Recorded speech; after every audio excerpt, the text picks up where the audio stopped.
دشمن عوام اور مسلح افواج کے درمیان دراڑ ڈالنے کی سازشوں میں سرگرم ہے. ظاہری اور چھپے دشمن کو پہچاننا ہوگا. حقیقت اور ابہام میں فرق رکھنا ہوگا. پہلی اور اہم ذمہ داری ریاست سے وفاداری اور پاکستان کی مسلح افواج کو تفویض کردہ آئینی کردار سے وابستگی ہے.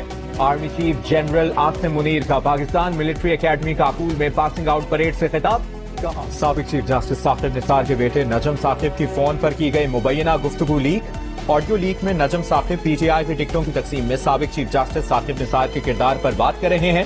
نجم ثاقب لیک آڈیو میں پی ٹی آئی کی ٹکٹ دیے جانے کے بدلے پیسوں کے لین دین کی بھی گفتگو کر رہے ہیں. جن کے ریٹائر ہو کر یہ حالات ہیں، سوچیں جب وہ طاقت کے نشے میں اپنی کرسیوں پر فرعون نے وقت بنے بیٹھے تھے تو اپنے اختیارات کا ناجائز استعمال کیسے کر رہے ہوں گے.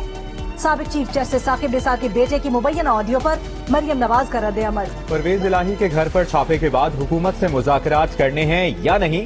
بات چیت کا دروازہ کھلا رکھنا ہے یا بند کرنا ہے؟ عمران خان کی قیادت میں پی ٹی آئی سر جوڑ کر بیٹھ گئی. پی ٹی آئی کے صدر پرویز الہی کے گھر آدھی رات کو پولیس کا دھاوا. بختر بند سے گیٹ توڑا. پولیس اہلکار دیواریں پھلانگ کر گھر میں داخل ہوئے. پرویز الہی اور ان کے صاحبزادے راسخ الہی کے گھروں کی تلاشی. پرویز الہی کے گھر کے اندر سے پولیس پر پتھراؤ، پانی بھی پھینکا گیا. پرویز الہی کے ملازمین سمیت 27 افراد زیر حراست. پرویز الہی کے گھر پولیس کارروائی کے بعد chairman P T I Imran Khan کا آج آئندہ کا لاحمل دینے کا اعلان. پرویز الہی کے گھر چھاپے کی مذمت. کہا ان کے گھر کے بعد پرویز الہی کے گھر پر حملہ کیا گیا. چادر اور چار دیواری کا تقدس پامال کیا گیا. مشرف کے مارشل لاء میں بھی ایسی بربریت نہیں دیکھی. مذاکرات اور انتقامی کاروائیاں ساتھ ساتھ نہیں چل سکتے. پرویز الہی کے گھر پر پولیس چھاپے کے بعد پی ٹی آئی رہنما فواد چودھری کا حکومتی مذاکراتی ٹیم کے رکن خواجہ سعد رفیق اور اعظم نذیر تارڑ سے رابطہ.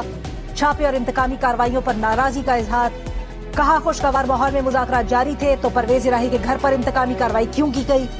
ذرائع کے مطابق وزیر قانون اور وزیر ریلوے نے فواد چودھری کو معاملہ سلجھانے کی یقین دہانی کروا دی. ہوگا امریکہ کی وابستگی قانون کی حکمرانی اور جمہوریت پہ ہونی چاہیے. عمران خان سے ڈیل کرنا مشکل اور شہباز شریف سے آسان ہو سکتا ہے.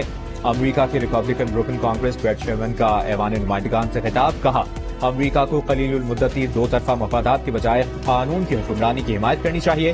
پاکستانی سپریم کورٹ نے پنجاب میں الیکشن کرانے کا حکم دے رکھا ہے. فیصلہ حتمی اور ناقابل اپیل ہے. پاکستان میں اکتوبر میں پورے ملک میں انتخابات ہونے ہیں. انتخابات کا بروقت، جائز اور منصفانہ ہونا پاکستان کے لیے سب سے اہم ہے. پاکستان اور نیوزی لینڈ کے درمیان ون ڈے سیریز میں کراچی کے شائقین کی عدم دلچسپی. سیریز کے آخری 3 ون ڈے میچز کے ٹکٹس فروخت نہ ہو سکے.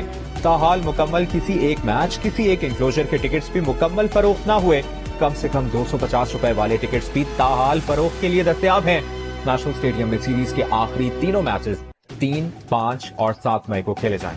بھٹو کی پوتی مرتضی بھٹو کی بیٹی اور معروف مصنفہ فاطمہ بھٹو کی شادی. سفید لباس، سرخ دوپٹہ، سرخ چوڑیاں اور گجرے پہنے دلہن کے روپ میں فاطمہ نے دل جیت لیے. دلہے گراہم جبران نے بھی سفید لباس پہنا. بھائی ذوالفقار علی بھٹو جونیئر نے سوشل میڈیا پر شادی کا اعلان کرتے ہوئے کہا کہ فاطمہ بھٹو کا گراہم جبران سے نکاح کراچی میں 70 کلفٹن میں آبائی گھر میں ہوا. تقریب کے لیے فاطمہ نے اپنی من پسند جگہ دادا کی لائبریری کا انتخاب کیا. کٹھن معاشی حالات میں ہم وطنوں کی مشکلات کا احساس کرتے ہوئے نہیں چاہتے تھے کہ تقریب پرتعیش انداز میں. چمن اور گرد و نواح میں آندھی، گردآلود طوفانی ہوائیں اور گرج چمک کے ساتھ بارش نے تباہی مچا دی. یوب، ڈیرہ بگٹی، توبہ جگزئی اور شیلا باغ میں بھی آندھی اور گردآلود ہواؤں کے ساتھ تیز بارش. Supreme court practice and procedure bill کے خلاف کیس سماعت کے لیے مقرر. Chief justice Pakistan justice Umar Ata Bandial کی سربراہی میں 8 رکنی بینچ 2 مئی کو سماعت کرے گا. سندھ بار کونسل نے سپریم کورٹ کے جج جسٹس مظاہر اکبر نقوی کے خلاف سپریم جوڈیشل کونسل میں ریفرنس دائر کر دیا. جسٹس مظاہر نقوی کے خلاف انکوائری دوبارہ شروع کرانے کا مطالبہ. پاک فضائیہ کا سوڈان سے پاکستانیوں کے انخلا کا تیسرا مشن کامیابی کے ساتھ مکمل. پاک فضائیہ کا C-130 طیارہ سوڈان میں پھنسے مزید 96 پاکستانیوں کو لے کر کراچی پہنچ گیا.